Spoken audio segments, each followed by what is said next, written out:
সেনাবাহিনীর অবসরপ্রাপ্ত মেজর সিনহা মোহাম্মদ রাশেদ খান হত্যা মামলায় বিচারিক আদালতে সাজা পাওয়া মৃত্যুদণ্ডপ্রাপ্ত ওসি প্রদীপ ও লিয়াকতের মৃত্যুদণ্ড এবং ৬ আসামির যাবজ্জীবন কারাদণ্ড বহাল রেখেছেন হাইকোর্ট। এছাড়াও রায়ে প্রত্যেক আসামিকে ৫০,০০০ টাকা করে জরিমানার আদেশও বহাল রাখা হয়েছে।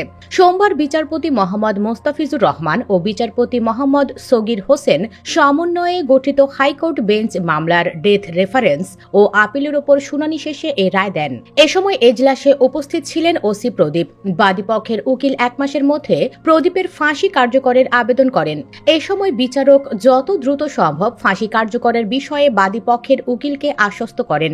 ফাঁসির খবর শুনে এ সময় প্রদীপ হাউমাউ করে কাঁদতে থাকে। প্রদীপ বলতে থাকেন তিনি সঠিক রায় পাননি। এ সময় তিনি নিজেকে নির্দোষ দাবি করে আহাজারি করতে থাকেন। এক পর্যায়ে কোর্টের আইন শৃঙ্খলা রক্ষাকারী বাহিনী প্রদীপকে টেনে হিচড়ে প্রিজন ভ্যানে তোলেন। ওসি প্রদীপ ছাড়াও যাবজ্জীবন বহাল হওয়া আসামিরা হলেন টেকনাফ থানার সাবেক এসআই নন্দ দুলাল রক্ষিত, কনস্টেবল রুবেল শর্মা ও সাগর দেব এবং কক্সবাজারের বাহারছড়ার মারিশ বুনিয়া গ্রামের মোহাম্মদ নুরুল আমিন, মোহাম্মদ আইয়াজ ও মোহাম্মদ নিজামুদ্দিন। রায়ে সন্তোষ প্রকাশ করেছেন মেজর সিনহার বোন শারমিন শাহরিয়া ফেরদৌস। তিনি সাংবাদিকদের বলেন, হাইকোর্টের রায়ে আমরা সন্তুষ্ট।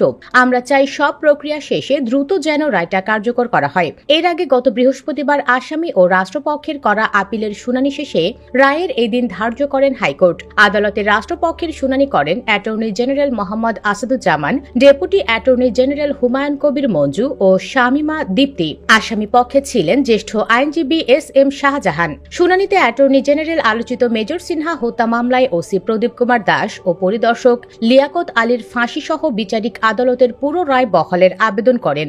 গত ২১ এপ্রিল প্রধান বিচারপতি অগ্রাধিকার ভিত্তিতে মেজর সিনহা হত্যা মামলাটি দ্রুত নিষ্পত্তির জন্য হাইকোর্টের এই বেঞ্চ নির্ধারণ করে দেন। পরে ২৩ এপ্রিল আপিলের ওপর শুনানি শুরু হয়। ২০২০ সালের ৩১ জুলাই রাতে কক্সবাজার টেকনাফ মেরিন ড্রাইভের শামলাপুর চেকপোস্টে গুলি করে হত্যা করা হয় সিনহা মোহাম্মদ রাশেদ খানকে। স্বেচ্ছায় অবসর নেওয়ার পর কয়েকজনকে সঙ্গে নিয়ে কক্সবাজারে ভ্রমণ বিষয়ক তথ্যচিত্রের শুটিং শেষে ঢাকায় ফিরছিলেন তিনি। জানা যায়, ওসি প্রদীপ মাদক চোরা কারবারির বিশাল একটি নেটওয়ার্কের সাথে যুক্ত ছিলেন। তাছাড়া ওসি প্রদীপের নির্যাতনের মাত্রা এতটাই বেড়ে গিয়েছিল যে স্থানীয়রা অতিষ্ঠ হয়ে পড়েছিলেন। মেজর সিনহা সেসবেরই তথ্য প্রমাণ জোগাড় করেছিলেন। নিজেরা ফেঁসে যাবেন ভেবে মেজর সিনহাকে গুলি করেন প্রদীপ ও তার সহযোগীরা। ২০২২ সালের ৩১ জানুয়ারি এই মামলায় রায় দেন কক্সবাজার জেলা ও দায়রা জজ মোহাম্মদ ইসমাইল। রায়ে টেকনাফ থানার সাবেক ওসি প্রদীপ কুমার দাস ও বাহারছড়া তদন্ত কেন্দ্রের সাবেক পরিদর্শক লিয়াকত আলীর মৃত্যুদণ্ড দেওয়া হয়।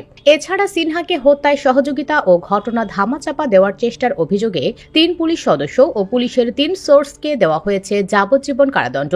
মামলার ১৫ আসামির মধ্যে বাকি ৪ পুলিশ সদস্য এবং ৩ APBN সদস্যকে বেকসুর খালাস দেন আদালত। পরে ডেথ রেফারেন্স হাইকোর্টে এলে কারাগারে থাকা দণ্ডিত আসামিরা আপিল করেন। সুপ্রিয় দর্শক, আপনি কি চান ওসি প্রদীপের ফাঁসি যেন জনসম্মুখে দেয়া হয়? কমেন্ট বক্সে ইয়েস অথবা নো লিখে জানিয়ে দিন আপনার মতামত। ভিডিও ভালো লাগলে লাইক দিন এবং শেয়ার করুন, আর অবশ্যই চ্যানেলটি সাবস্ক্রাইব করুন। ধন্যবাদ।